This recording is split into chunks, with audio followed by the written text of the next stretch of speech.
everybody. You are in for a real treat here today. We have Alan Sears, the President, CEO, and Chief Counsel for Alliance Defending Freedom, this bastion of influence in our world today. I mean, the world's going crazy. I mean, can you believe what's going on in our world today? Fortunately for us, we have this bastion, this how do I describe the impact? And I can't overstate it. I mean, there are no words to overstate what Alliance Defending Freedom is doing for us today. Alan, 20 years? 21 years. 21 years. Can you start us off by putting it down in simple terms of law today? And there's two trains of thought, I think, is the way you explain it. Yeah, let's go back to the beginning. There are really two views of law. And this is the essence of everything. And there's the view of law that basically the world had for a long, long time. For those that are familiar with biblical history, there was a God-centered view of law. It was the law of Israel. It was what those who understood God understood to be true and believed. And then there was the secular version. And if we want to just simplify it down to two words, I'll ask a question, Barry, where do our rights come from?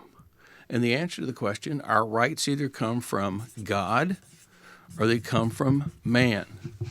And when we talk about this, when we talk about where our rights come from, this is the most critical question we could ask about law.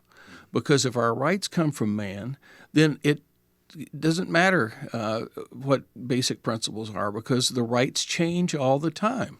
Depends on who's in power. Depends on, in the United States, which party's in power, who's on the judicial bench. In other countries, who's the king, who's the monarch, who's the dictator. But if you understand that rights come from God, they're unchanging. And the founders of this nation held to the view that our rights come from God. This is one of the things that made America a unique nation in the history of the world. It was one of the only nations and the only modern nation to recognize that all rights come from God. Now, what do I mean by that? Well, let's go back to the Declaration of Independence, which most people still have heard of. And the Declaration has some words about this. It says, all men are created equal and are endowed by who? Not by the government, not by their fellow mankind, not by popular opinion, but they're endowed by their Creator with certain rights that are inalienable. And that means they're not given by the government or by man, and they can't be taken away. They are permanent, unchanging rights. And among those rights are life, liberty, and the pursuit of happiness. And we know, if we just simply go back to the documents of the late 18th century when this was written, what those words meant. And one of the things we know, above all else, is that then when the Constitution of the United States was written, this nation was formed, it was predicated on the belief that the government is not the source of our rights. Now, government can give us additional rights. They can expand. They can say, we'll give you more rights than God even gives you if they want to. But we have the other direction today, where governments want to impose and intrude and limit. And that's what you're concerned about here, I know, today. So you do stand in the gap for us. You're on the front line. You're seeing some of these things that it seems like fiction. Well, but as you often say, you can't make this stuff up. That's actually the phrase I wear out, Barry, I know, because you can't make this stuff and I've heard you say it so many times, and every time I'm thinking he's right, because you have so many stories. Give us some examples of how crazy we've gotten. And I'll just say, in 21 years, we've touched or been part of over 3,000 cases at every level of court and now in other nations outside the United States. And what we're seeing really is the clash of worldviews of where our source of rights are and what can be done to man. One of the things that our founders did in the Constitution, one of the other things that was radical in founding this country was writing down what those rights were. Then they got to New York, the first Congress in 1789, and they said, you know what? We need to even write down more of those rights to make sure they're not forgotten for future generations. And that's what became known as the Bill of Rights. And the first among those rights, the first liberty recognized was the free exercise of our faith. But this is what we're under assault on. Can you quantify this for us so we can appreciate the largeness? In a typical year, we're getting in the low thousands of requests for help. We're able to engage in some way in about 1,000 of those matters. We could do obviously far more. And again, you find attorneys around that are sympathetic and want to volunteer their time with training, pro bono. We have now recruited and trained over 1,500 attorneys.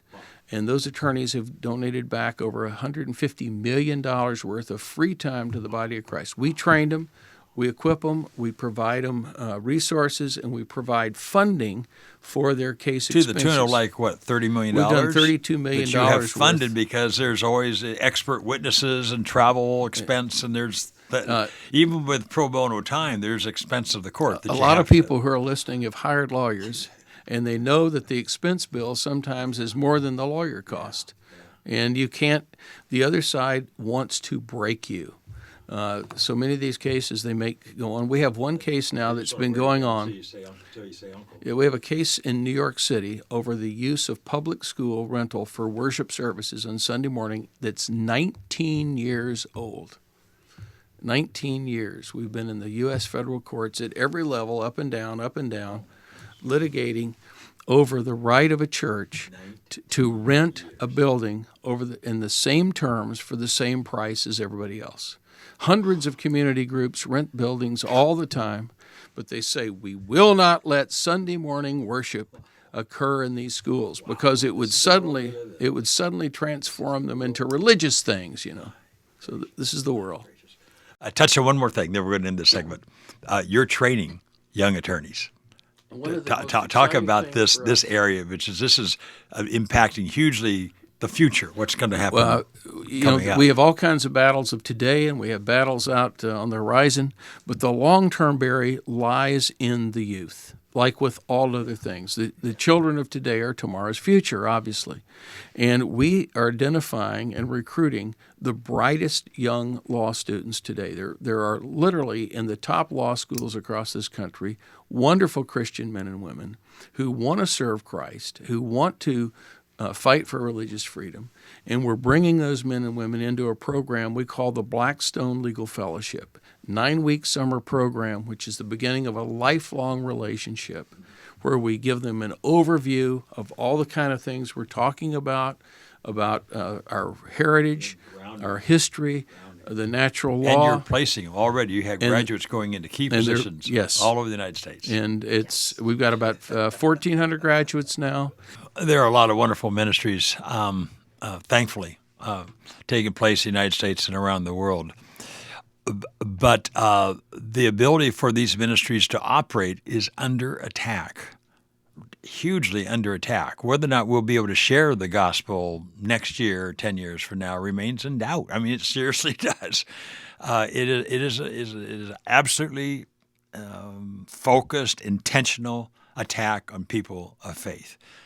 And you're not a minister; you're a legal fund. But I'm to serve ministers. I would dare say there is no more powerful ministry in the United States than Alliance Defending Freedom. I mean, I just have huge respect for you, and I plead with you. Wherever you are, you must understand how this attack is pervasive. It's on all of us. And this organization is standing in the gap for us, and we need to support them. You can see it on our screen. We're putting on our screen right now how you can reach them. I've never done that for anybody else, but I'm doing it for you, Alan, because I believe in what you're doing. Barry, thank you. I really do. This is serious. It's down. We don't have the luxury time of just assuming things are going to work out all right. They're not going to work out all right. Well, Barry, you're absolutely right, and you're incredibly kind. But we face the issue, and the most important question in the world is, quite frankly, who is Christ? Yes. The way we answer that question individually matters more than anything else, and we have strong forces that don't want people to even know there is such a question.